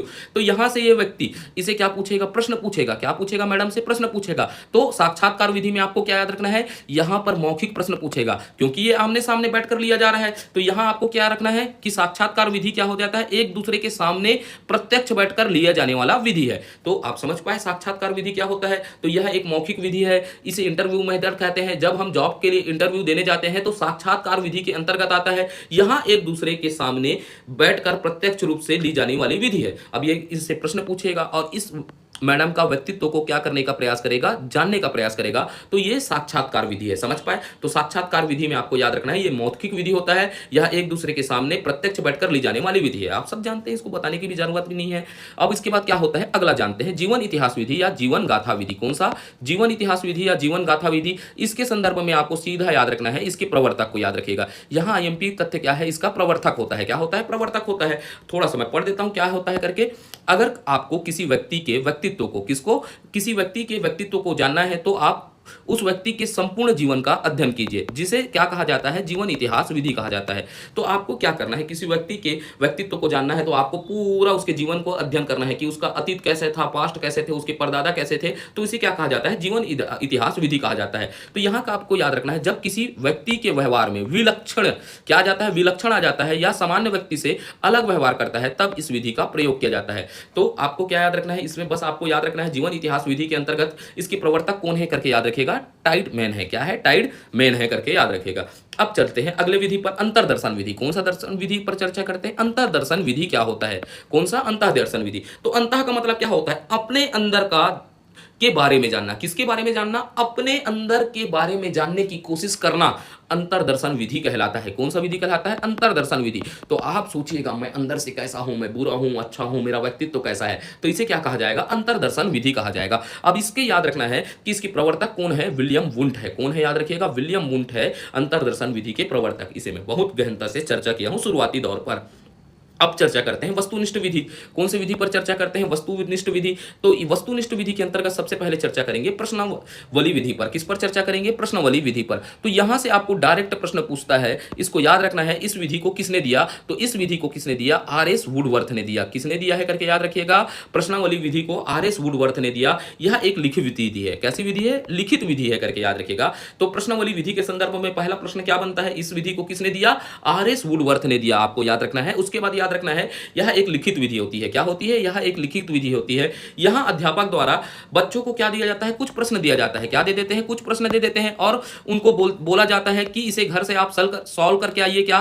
सॉल्व करके या हल करके लाना है। तो इसे प्रश्नावली विधि के अंतर्गत रखा जाता है। तो आप समझते हैं कि यहां पर क्या होता है? अध्यापक बच्चों को क्या दे देता है? होमवर्क दे देता है, जा बेटा इसको घर से करके लाना। तो यह सब किस विधि के अंतर्गत आता है? प्रश्नावली विधि के अंतर्गत आता है। तो वर्तमान में प्रमुख रूप से 4 प्रकार के प्रश्नावली विधि प्रयुक्त किए जा रहे हैं। तो आप थोड़ा सा इसको भी याद रखने का प्रयास करिएगा कि वर्तमान में प्रमुख रूप से 4 प्रकार के प्रश्नावली विधि प्रयुक्त किए जा रहे हैं। तो बंद प्रश्नावली क्या होता है? इसमें पूछे गए प्रश्न का केवल हां और नहीं में आंसर देना होता है। जैसे गुरुजी ने पूछ दिया कि भैया भैंसा की पूछी होता है या नहीं होता है, तो आपको क्या आंसर देना है? हाउ गुरुजी, होता है या तो नहीं होता है करके। तो इसी प्रकार के प्रश्नावली को क्या कहा जाता है? बंद प्रश्नावली कहा जाता है। कौन सा प्रश्नावली कहा जाता है? बंद प्रश्नावली कहा जाता है। जहां पूछे गए प्रश्नों का आंसर हां या नहीं में देना होता है, उसे क्या कहा जाता है? बंद प्रश्नावली कहा जाता है। उसके बाद चर्चा कर लेते हैं थोड़ा सा खुली प्रश्नावली। इस प्रश्नावली में उत्तर वाक्य के रूप में लिखने होता है। तो यहां पर क्या होता है कि इस प्रश्नावली में उत्तर को वाक्य के रूप में लिखना होता है। तो ये कौन सा होता है? खुली प्रश्नावली होता है। उसके बाद होता है अगला चित्र प्रश्नावली। कौन सा प्रश्नावली होता है? चित्र प्रश्नावली। इसमें प्रश्नों में कुछ चित्र दिए रहते हैं और व्यक्ति को उस चित्र को देखकर क्या होता है? प्रश्न का उत्तर देना होता है। तो ये क्या होता है? चित्रित प्रश्नावली होता है। और मिश्रित प्रश्नावली क्या होता है? इन तीनों प्रश्नावली का मिश्रण होता है। उसे क्या कहा जाता है? मिश्रित प्रश्नावली। तो आपको एग्जाम दृष्टिकोण से ये याद रखना है कि प्रश्नावली विधि को किसके द्वारा दिया गया? आर.एस. वुडवर्थ द्वारा। इतना ही याद रखिएगा, प्रयास करिएगा। थोड़ा सा इसको एक बार पढ़ लीजिएगा। थोड़ा कहीं 360 डिग्री में घूमकर कोई प्रश्न आ जाए तो आपसे बनना चाहिए। तो यहां पर आपको चर्चा करते हैं निर्धारण मापनी पर। किस पर? निर्धारण मापनी विधि पर चर्चा करते हैं। तो यहां से सीधा आपको पहला पॉइंट क्या याद रखना है? मोस्ट आईएमपी है। इसके किसके द्वारा दिया गया है? आपको याद रखना है फ्रांसिस गाल्टन द्वारा दिया गया है। वेरी वेरी आईएमपी याद रखिएगा। ठीक है, निर्धारण विधि किसके द्वारा दिया गया है? फ्रांसिस गाल्टन द्वारा दिया गया है। जैसे निर्धारण कैसे होता है, तो यहां पर एक उदाहरण देता हूं मैं। शराब पीना सेहत के लिए हानिकारक है। एक प्रश्न दे दिया गया कि क्या दे दिया गया आपको? शराब पीना हानिकारक है। और इसके संदर्भ में निर्धारण करने के लिए बात किया कि आप इससे सहमत हो, आप इससे असहमत हो, या कुछ नहीं कहे जा सकते। आप सहमत हो, इससे आप क्या है? सहमत है। ठीक है, तो आपको क्या दिया जाएगा? इस प्रश्न को आप सहमत में उत्तर देंगे तो 10 अंक दिया जाएगा, 10 मार्क। असहमत है बोलोगे तो 3 मार्क दिया जाएगा। वैसे ही कुछ नहीं कह सकोगे तो 5 मार्क दिया जाएगा। तो निर्धारण मापन विधि के माध्यम से क्या होता है? आपको याद रखना है कि यहां पर आपको क्या दिया जाएगा? प्रश्न दिया जाएगा और प्रश्नों से आपको क्या दिया जाएगा? उत्तर दिया जाएगा। तो इस उदाहरण के माध्यम से क्या होगा? व्यक्ति अपने विचारों को क्या कर रहा है? प्रस्तुत कर रहा है। तो आप क्या है? शराब पुनः सेहत के लिए हानिकारक है। तो आप क्या बोलेंगे? हाँ, हम इससे सहमत है। तो आप क्या कर रहे हैं? अपने विचारों को प्रस्तुत करेंगे और क्या करेंगे? उत्तर सही देने का क्या देंगे? प्रयास करेंगे। क्या देंगे? आप उत्तर देने का प्रयास करेंगे। इससे आपके व्यक्तित्व का क्या किया जा सकता है? मापन किया जा सकता है। तो कैसे मापन होगा समझिएगा।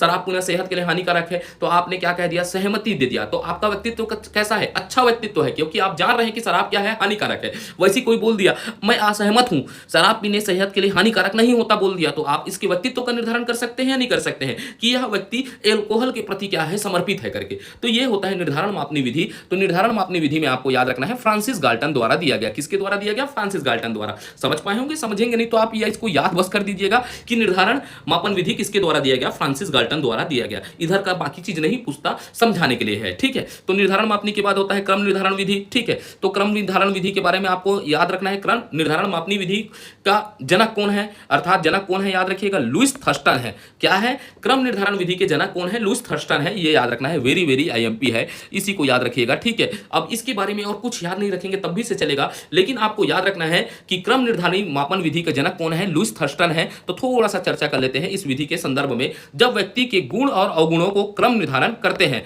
तो इसे क्या कहा जाता है, क्रम निर्धारण मापनी कहा जाता है। तो इस विधि के अंतर्गत व्यक्ति के गुण और अवगुणों का क्रम क्या करते हैं, निर्धारण करते हैं। इसी को ही क्या कहा जाता है, क्रम निर्धारण मापनी कहा जाता है। तो यहां कैसे गुण निर्धारण करेंगे, जैसे भाई मेरा व्यक्ति हूं तो मेरा गुण क्या है, सच बोलने का है, आदर करने का है, क्या करने का है, आदर करने का। इस प्रकार मेरे गुण का क्या करेंगे, निर्धारण करेंगे। अवगुण में क्या है, मैं आलसी हूं। अब वो आपको प्रवृत्ति में दिख रहा होगा, तो मजाक है भाई, ऐसा समझा रहा हूं, ठीक है। आलसी रहता तो चलो छोड़ते हैं इस पर। तो मेरा अवगुण क्या है, आलसी है, और ये क्या है, कामचोर है। वैसे ही क्या होता है, किसी भी व्यक्ति का इस माध्यम से, इस विधि के माध्यम से क्या किया जाता है, गुण और अवगुणों को क्रम निर्धारित करते हैं। इसी को क्या कहा जाता है, क्रम निर्धारित मापनी कहा जाता है। तो आपको एग्जाम के दृष्टिकोण से क्या याद रखना है, बस एक ही चीज याद रखना है, इस विधि के जनक कौन है, लुईस थर्स्टन है। खत्म।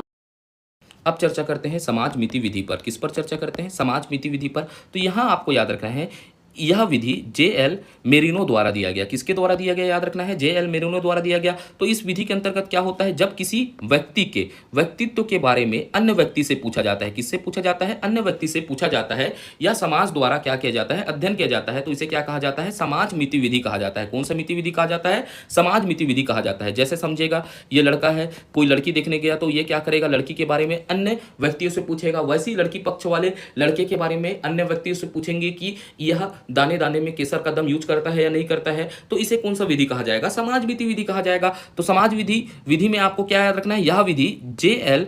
मेरिनो द्वारा दिया गया। किसके द्वारा दिया गया, जे.एल. मेरिनो द्वारा दिया गया। अब चर्चा को आगे बढ़ाते हैं। अब चर्चा करते हैं अगले विधि पर चलते हैं, जहां हम चर्चा करेंगे प्रक्षेपी विधि पर। सबसे पहले किस पर चर्चा करेंगे, प्रक्षेपी विधि पर। तो प्रक्षेपी विधि के अंतर्गत हम सबसे पहले किस पर चर्चा करेंगे, स्याही धब्बा परीक्षण पर। किस पर करेंगे, स्याही धब्बा परीक्षण पर। तो आपको याद रखना है प्रवर्तक कौन है, तो इसके प्रवर्तक है हरमन है। कौन है, हरमन है करके याद रखिएगा। स्याही धब्बा परीक्षण के प्रवर्तक कौन है, हरमन है। यहां बच्चों को क्या किया जाता है, आपको याद रखना है, इस विधि में बच्चों को क्या किया जाता है, 10 कार्ड दिए जाते हैं। कितने कार्ड दिए जाते हैं, 10 कार्ड दिए जाते हैं, जिसमें 2 कार्ड क्या होता है, काला और सफेद रंग का होता है। और आपको याद रखना है 5 कार्ड काला, सफेद और लाल रंग के होते हैं। वैसे ही आपको याद रखना है 3 कार्ड बहुरंगी होते हैं। तो इस प्रकार बच्चे को क्या दिया जाएगा, कार्ड दिखाया जाता है। ये कार्ड दिखेगा, यहाँ काला दिख रहा है, सफेद दिख रहा है, और क्या दिख रहा है, लाल दिख रहा है। क्या दिख रहा है, लाल रंग दिख रहा है। तो इसमें क्या होता है, बच्चों को इस प्रकार के कार्ड दिखाए जाते हैं, और बच्चों के अचेतन मन का अध्ययन किया जाता है। किसका अध्ययन किया जाता है, अचेतन मन का।